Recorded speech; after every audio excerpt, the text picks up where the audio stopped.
Bonjour à tous, on se retrouve pour une nouvelle vidéo. Aujourd'hui on essaye le Volvo C40 Recharge, le nouveau SUV de la marque. Alors honnêtement c'est la première fois que j'essaie un Volvo, que je monte et que je conduis un Volvo.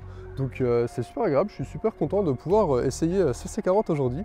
Donc voilà, on va commencer par la présentation extérieure, ensuite on ira à l'intérieur, on finira bien sûr sur la route pour vous donner mes impressions au volant. Mais avant ça, quelques petits plans de coupe.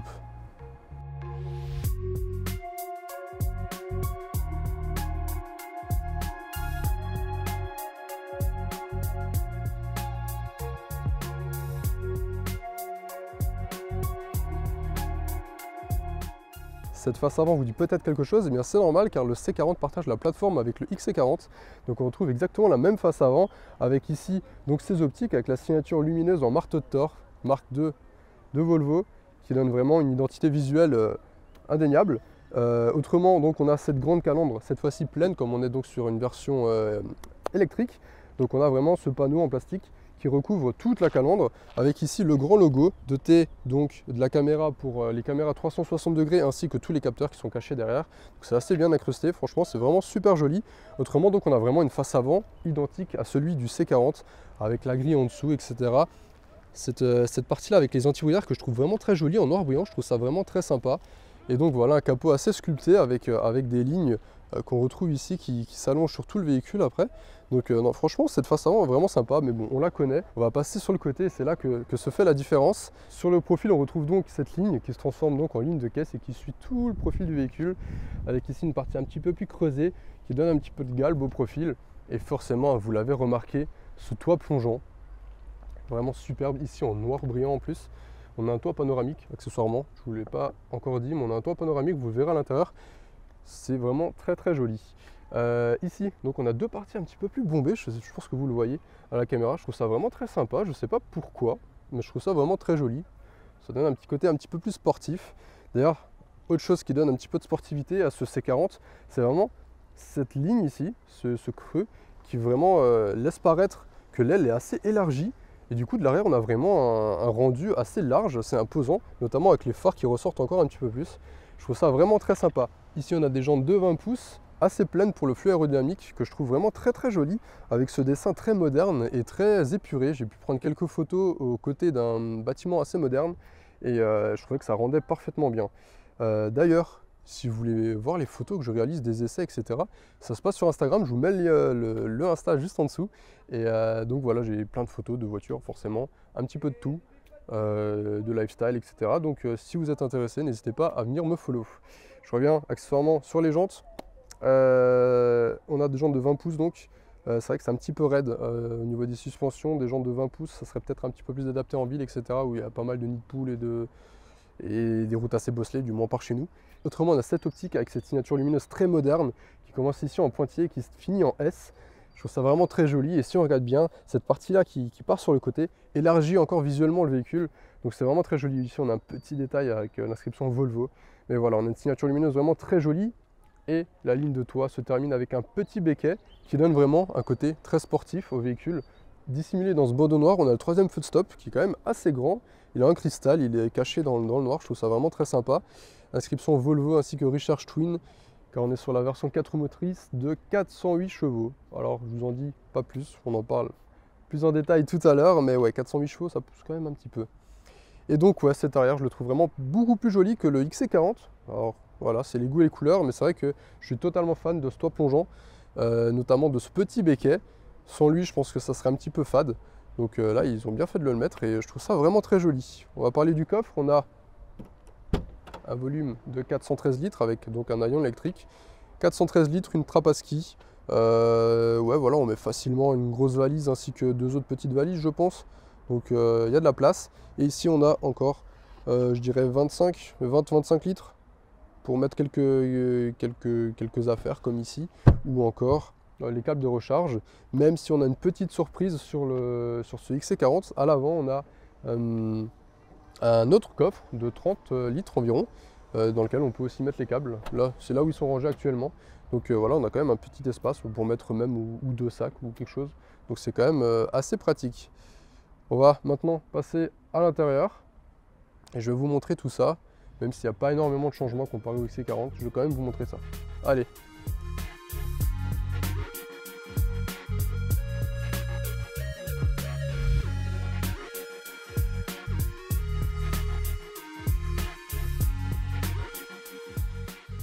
À l'intérieur, pas de gros changements, donc on retrouve la planche de bord du XC40, à une exception près. Le panneau ici qui maintenant représente un motif topographique qui apparemment s'éclaire de nuit avec l'éclairage d'ambiance. Je n'ai pas encore pu voir, mais ça a l'air plutôt sympa. Donc on retrouve la planche de bord, hein, typique presque de Volvo avec ses superbes aérateurs que je trouve vraiment très très joli, et notamment le feeling des boutons. Alors, ça peut paraître un détail pour certaines personnes, mais moi je trouve ça vraiment important. Et là, on a vraiment un bon feeling. Et je trouve ça vraiment très joli, super fin comme ça, je trouve ça classe. On a quasiment les mêmes un petit peu partout, donc vraiment très sympa. Ici, on a un volant agréable au toucher, qui est aussi plutôt joli avec des petits plastiques en alu, etc. Et ici, c'est pas du cuir. On croirait que c'est du cuir. Ici, c'en est pas non plus. On a, je sais pas si on peut appeler ça comme ça, un cuir vegan, qui est un mélange donc de matériaux, etc. Si je retrouve le nom exact, je vous le noterai. Mais visuellement, ça fait le travail, hein. Honnêtement, on voit vraiment pas la différence. Au toucher, légèrement, on sent que c'est un petit peu fibreux comparé au cuir, même si là, on a vraiment le grain du cuir, etc. Mais ici, c'est un petit peu plus lisse. Mais très joli, donc avec ces surpiqûres blanches, etc. On a des sièges, donc, c'est pas de l'Alcantara non plus. Mais on croirait presque aussi. Franchement, c'est super bien réalisé. Alors voilà, maintenant, Volvo est fier de présenter ce C40, pardon, il faut pas faire la nuance, ce C40 avec donc c'est sans cuir en fait, ces sièges en cuir vegan, et je trouve ça vraiment très sympa avec la petite inscription ici, avec le petit drapeau suédois, rappel aux origines. Forcément, c'est toujours sympa ce genre de petits détails dans un intérieur. Autrement, ici, on a un écran central de 9 pouces, ça peut paraître un petit peu petit, mais ça fait le travail, honnêtement c'est bien incrusté, c'est bien sympa. Et on a donc tout ce qui est lié à Google inséré dans le système d'infodivertissement. C'est vraiment très très sympa. On a directement, si maintenant je clique, voilà, Google Maps. Donc on peut rechercher vraiment tout et n'importe quel point d'intérêt. Donc c'est vraiment très très très pratique. Voilà, ça évite même d'utiliser Apple CarPlay par exemple ou Android Auto. Alors il me semble que c'est Android Auto, j'ai un gros doute. Mais voilà, ça évite d'utiliser le téléphone, de le brancher pour avoir Apple CarPlay, etc. Ici, on a le bouton qui ramène au menu principal avec tout ce qui est audio, etc. C'est personnalisable. Et ici, on a vraiment la totale, donc avec le Play Store afin de télécharger des nouvelles applications. Il n'y en a pas encore beaucoup, mais il y a déjà quelques-unes, notamment de musique. Donc Spotify, radio.fr, il me semble. Bon, on a pas mal de trucs. Franchement, c'est vraiment sympa. Donc, c'est connecté à Internet en continu. Là, on a le petit réseau affiché, c'est vraiment connecté à Internet, donc n'importe où, on peut donc avoir accès à tout ça. Donc je trouve ça vraiment très pratique, surtout que Google Maps s'affiche directement ici sur l'écran de 12 pouces, qui est donc super grand, super agréable, très beau visuellement, très fin. Les graphismes, ils sont super jolis. Et donc on a Google Maps qui s'affiche directement, et c'est vraiment, mais tellement pratique à l'utilisation. On n'a pas d'affichage tête haute, mais on a ce grand écran avec donc la navigation, etc. Et franchement, c'est vraiment super sympa à utiliser. C'est la première fois que j'utilise. Du coup, il me semble que c'est Android Auto. Il me semble. J'ai pas envie de dire de bêtises, mais il me semble. Mais du coup, si c'est Android Auto, c'est la première fois que je l'utilise. Et c'est vraiment quand même assez pratique. Autrement, donc, on a le menu de réglage, etc. Ici, c'est vraiment assez intuitif et assez simple d'utilisation. On a vraiment donc tout ce qui est voilà, conduite. Si maintenant on va dans conduite, on a tous les réglages de la conduite, etc. Notamment le One Pedal Drive, je vous en parle un petit peu plus tard aussi. On peut voilà, avoir une direction un petit peu plus ferme. On peut donc afficher les aides, désactiver les aides à la conduite, etc. Donc voilà, c'est très complet. On a les siège chauffant ainsi que le volant chauffant, donc ça peut être pratique en hiver. Et donc voilà, on a ce grand écran, c'est vraiment sympa. On a le son Harman Kardon. Alors j'ai pu essayer un petit peu avant et franchement ça pousse plutôt pas mal, moi j'aime bien. Comme dit, moi j'aime bien, je pense que vous l'avez compris à force, j'aime bien écouter de la musique en voiture. Donc quand il y a du bon son, j'en profite, et puis là c'est le cas. Autrement, sur le panneau de porte, on retrouve encore cette matière un petit peu en plastique, plastique cuir, je ne sais quoi. Donc c'est moussé un petit peu partout. Là on a du plastique dur, mais un plastique dur de bonne qualité, ainsi que des poignées en plastique style alu comme ça. Je trouve que c'est vraiment une belle pièce. Ici on a un grand vide-poche. Alors honnêtement, je crois que j'ai jamais vu un vide-poche aussi long. Ça vient vraiment d'ici à là-bas. Donc on a vraiment toute la porte au final, et avec une petite moquette à l'intérieur, donc ça voilà, ça évite de rayer, ça évite de faire du bruit quand les choses tapent. Et voilà, on met des bouteilles facilement. Donc franchement très agréable. Le réglage de la climatisation se fait directement ici sur l'écran, mais on a quand même quelques petits raccourcis ici pour le dégivrage, le warning et tout ce qui est volume audio, etc. Donc voilà, plus bas on a une prise 12 volts ainsi que 2 prises USB-C, un premier vide-poche avec un chargeur à induction. Ici on a un petit cendrier, 2 porte-gobelets. Et pour moi ici la plus belle pièce, généralement elle se trouve toujours ici, on est déjà avec la DS4, c'était au niveau de la console centrale. Mais voilà, le sélecteur de vitesse que je trouve très moderne en noir brillant, avec ici de nouveau le cuir vegan à poser dessus. Donc je trouve ça vraiment très sympa et très, très épuré, très classe. Plus bas, on a une poubelle de voiture. Alors, c'est la première fois que je vois ça, mais voilà, une poubelle de voiture, donc on peut jeter quelques petits déchets. Dans la coudoir, on a un vide-poche qui fait la taille de ma main environ. Et ici, donc, on peut venir récupérer la poubelle pour la vider, ainsi que la remettre à sa place. Voilà. Et je ne l'ai pas bien mis. Voilà. À l'arrière, on a relativement de la place aussi, malgré qu'on a un tunnel de transmission, comme la base est la même que sur le XC40, qui a donc des versions thermiques. On a un tunnel de transmission, donc c'est un petit peu dommage, ça prend un petit peu de place au niveau des jambes. Mais autrement, voilà, l'espace au genou est assez correct. Je vous montrerai sur la vidéo, sachant que le siège est réglé à ma taille. Je suis 1m83, donc voilà, on a quand même pas mal d'espace aux jambes. On est plutôt bien installé et on profite donc du toit panoramique qui est plutôt agréable, même s'il est un petit peu teinté. Voilà, il y a quand même de la luminosité qui rentre dedans, et dans cet habitacle noir, c'est quand même un petit plus. Autrement, on en a coudoir à l'arrière, etc. On a tout ce qui est climatisation ainsi que des prises USB. Donc ouais, non, franchement plutôt complet et plutôt agréable cet intérieur de Volvo. Comme dit, moi c'était la première fois que je prenais le volant d'un Volvo, d'une Volvo. Et donc je découvre totalement la marque et l'ambiance et le style de la marque. Et il faut dire que c'est quand même plutôt quali, honnêtement.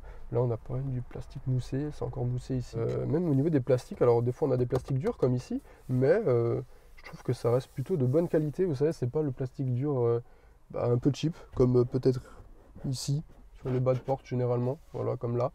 Là, on a vraiment un plastique dur assez lisse, assez doux, et c'est vraiment agréable au toucher. Ici, donc, on avait du noir laqué, donc ça donne une petite touche premium en piano black. Donc voilà. Franchement, je pense qu'on a fait le tour. On va à présent faire un tour sur la route, mais avant ça, je vous invite à vous abonner pour ne pas louper les futurs essais. Je l'ai déjà dit dans la vidéo de la DS4, on va avoir la Citroën Ami bientôt, donc ça va être assez fun. Le Lexus NX, etc. Donc voilà. Si vous voulez voir ces prochains essais, je vous invite à vous abonner. Et puis voilà, on va maintenant prendre le volant et puis on est parti. Allez, avant de partir, je vais vous préciser quelque chose.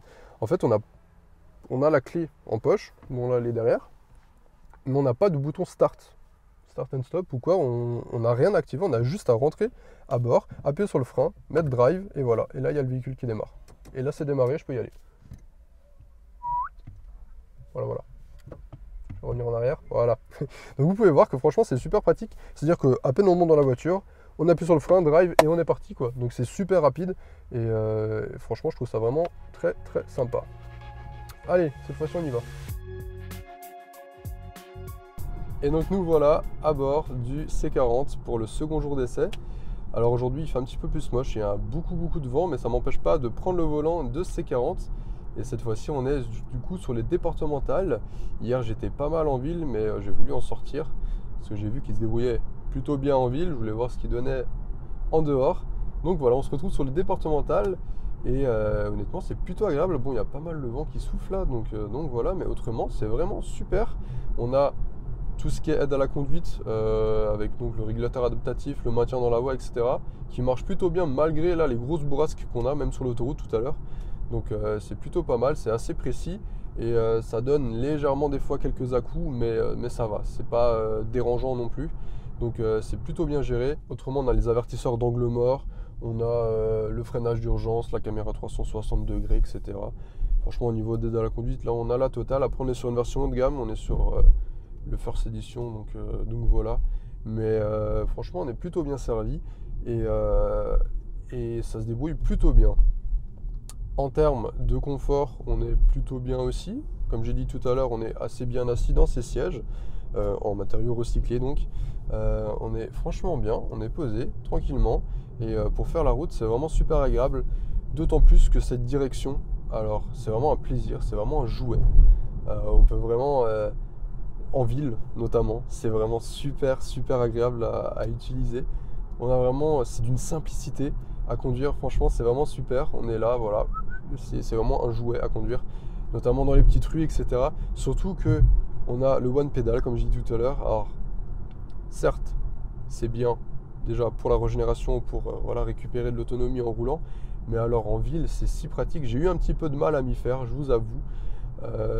J'avais tendance à vite relâcher, du coup le freinage était très brusque. Là je m'y suis habitué et franchement en utilisation en ville c'est vraiment super agréable. C'est très doux. Je m'étonne mais vraiment ce véhicule est super simple à conduire. C'est d'une douceur, c'est vraiment agréable, surtout avec l'électrique. Forcément on a, voilà, on a la puissance, mais on a cette douceur de motricité et de puissance qui est vraiment agréable. Et franchement en ville, ouais, je m'amuse vraiment bien avec ce C40. C'est vraiment très plaisant de rouler à son bord. Et franchement, non, c'est top. Comme dit, le confort très confortable, une insonorisation très bonne aussi, malgré donc des pneus 4 saisons. Bon voilà, ça c'est un choix. Après on peut pas vraiment juger sur l'insonorisation et sur le bruit vis-à-vis des pneus, étant donné que voilà, ça se change. Et, et qu'avec un autre type de pneu on aura totalement un autre ressenti. Mais voilà, d'origine on a des pneus 4 saisons et c'est vrai que je les trouve un petit peu bruyants. En fait le véhicule est très bien insonorisé, mais on a vraiment ce bruit de roulement un petit peu dérangeant. Alors c'est léger, mais c'est vrai que sur les routes dégradées ça a vite tendance à s'entendre. Après je disais tout à l'heure que les pneus, que les jantes en 20 pouces c'est un petit peu raide. C'est vrai que sur des routes dégradées, comme on peut voir que ça secoue un petit peu. Bon là il y avait un gros trou, voilà. C'est un mauvais exemple, mais c'est vrai que sur des routes un petit peu dégradées, c'est très raide. On n'est pas secoué, mais on sent que ça travaille, bam bam, ça tombe. Et voilà, c'est un petit peu bruyant. Après, comme dit, il y a toujours les jantes de 19 pouces. Il me semble que les jantes de 20 pouces sont en option. Donc de série, on a les jantes de 19 pouces. Donc voilà, ce sentiment un petit peu moins dérangeant, on va dire. Comme je vous ai expliqué tout à l'heure, on a donc Google Maps et franchement ça j'adore. L'utilisation déjà elle est archi simple, c'est très intuitif au niveau de l'écran, etc. Et tout de suite avoir toutes les informations ici avec le GPS, etc. Franchement c'est vraiment super. Je voudrais bien l'avoir, honnêtement je vous avoue, sur ma Giulietta, bon hein, c'est pas faisable. Mais je vous avoue que je trouve vraiment ça super pratique. Et c'est si intuitif à l'utilisation, donc franchement ça fait vraiment plaisir. Autrement, je vous ai un petit peu parlé de la puissance, je voulais parler de la motorisation 4 roues motrices. Alors, on a effectivement ici le 4 roues motrices de donc 408 chevaux et 660 Nm de couple. Autant vous dire que ça marche, hein, clairement. Là, si je ralentis, voilà, il n'y a personne derrière. On va ralentir jusqu'à 20 km/h à peu près. Je vais mettre pied au plancher jusqu'à 80 et vous allez voir que voilà. Et on est déjà à 80. Donc ouais, vous pouvez voir que ça pousse plutôt pas mal quand même, hein. Voilà, 408 chevaux, ça envoie. On a le 0 à 100 abattu en 4,7 secondes. C'est quand même plutôt dingue pour un SUV de 2 tonnes 2 quasiment. On a 2 tonnes 185 kg. Donc ouais, 2185 kg. On le sent pas honnêtement, franchement, avec autant de puissance, même en virage, etc. On a les batteries qui sont dans le plancher, donc le point de gravité est plutôt bas. Et c'est quand même bien géré à ce niveau-là, donc franchement c'est pas mal. Le C40 est proposé aussi avec une seconde motorisation un petit peu moins puissante de 231 chevaux uniquement en propulsion, avec une batterie un petit peu plus petite de 69 kWh contre 78 pour la version à 4 roues motrices.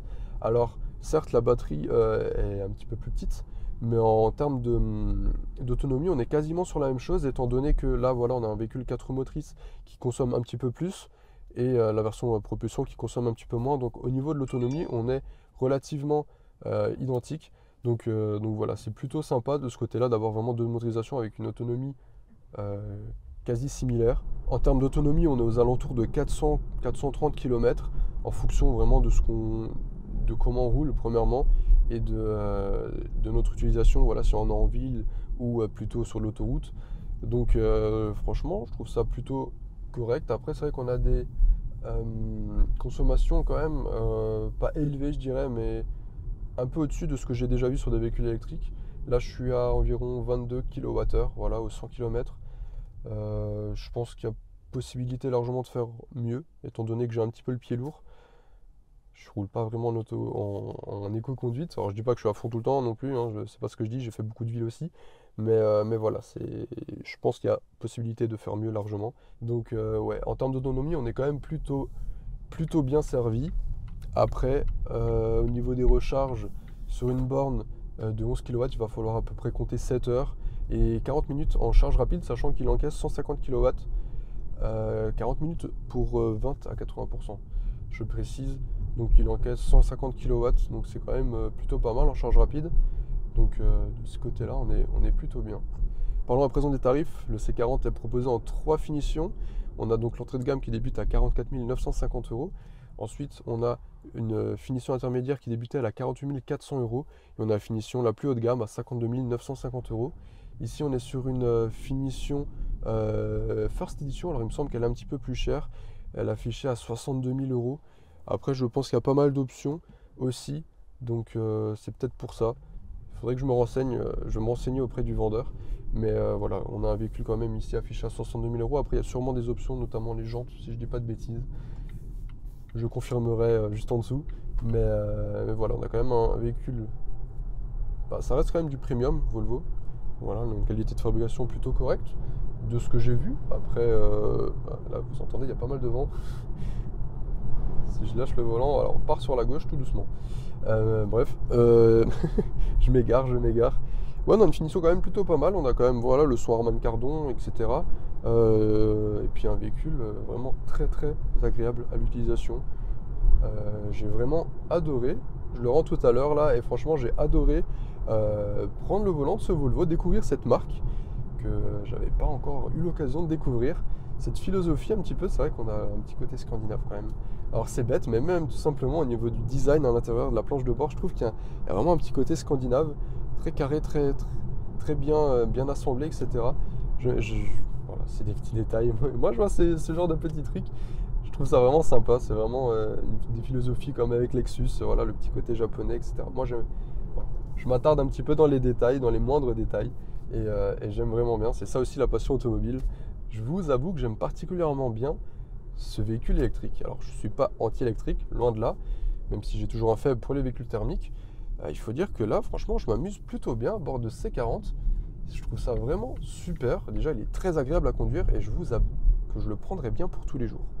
Alors, j'ai pas du tout le budget, hein. Ça c'est sûr, mais je veux dire, ça me dérangerait pas du tout de rouler avec ce C40 au quotidien. Franchement, je le trouve vraiment très agréable déjà à conduire en ville ou autre. Là, depuis avant, je fais de la départementale, du coup, il y a eu quelques petites coupures et il est vraiment très agréable. Et comme dit, on a la puissance, même si maintenant, voilà, on a besoin de se dégager, paf, tout de suite, voilà. Et il y a le vent, il y a du vent. J'espère que ça s'entend pas trop, je pense pas, mais on sait-on jamais. Et donc, oui, je reviens. Et non, franchement, il est vraiment super agréable, très simple d'utilisation. Et j'apprécie vraiment chaque minute à son volant. Donc franchement, moi j'envisagerais bien, en tant que véhicule électrique, ce type de produit. Après, comme j'ai dit, le budget, il ne suit pas, hein, pas du tout même. Mais, mais franchement, c'est la première fois que j'apprécie autant un véhicule électrique, je vous avoue. Notamment, c'est sûrement peut-être dû à la puissance, même si tous les véhicules électriques ont de la puissance. J'ai bien aimé la 500e aussi, qui était super agile, super vive. Mais là, je sais pas, il y a vraiment une douceur supplémentaire qui n'est pas négligeable, je trouve, et qui fait que j'ai vraiment eu un faible pour ce C40. Autrement, que dire de plus? Ce design extérieur que moi personnellement j'adore, très moderne, très épuré, c'est vraiment superbe, je trouve. Après, les goûts et les couleurs, certains préféreront du coup le SUV non coupé, d'autres le coupé. Voilà, c'est au choix. Personnellement, j'ai un faible pour ce coupé et sa ligne avec son toit plongeant. Donc voilà. C'est là-dessus que se termine cet essai. Je souhaite remercier la concession Volvo Strasbourg et le groupe S pour le prêt du véhicule. Un grand merci à eux, sans qui cet essai n'aurait pas pu être réalisé. J'aurais pas pu vous présenter ce C40 aujourd'hui, donc je tiens à les remercier. Autrement, si elle vous a plu, je vous invite à aimer la vidéo et à vous abonner à la chaîne pour ne pas louper les futurs essais. Comme je vous ai dit, ça m'aidera grandement à développer la chaîne pour pouvoir vous présenter justement plus de véhicules. Donc voilà, c'est là-dessus que se termine cet essai. Je vous dis à très bientôt pour de prochaines vidéos. Allez, salut!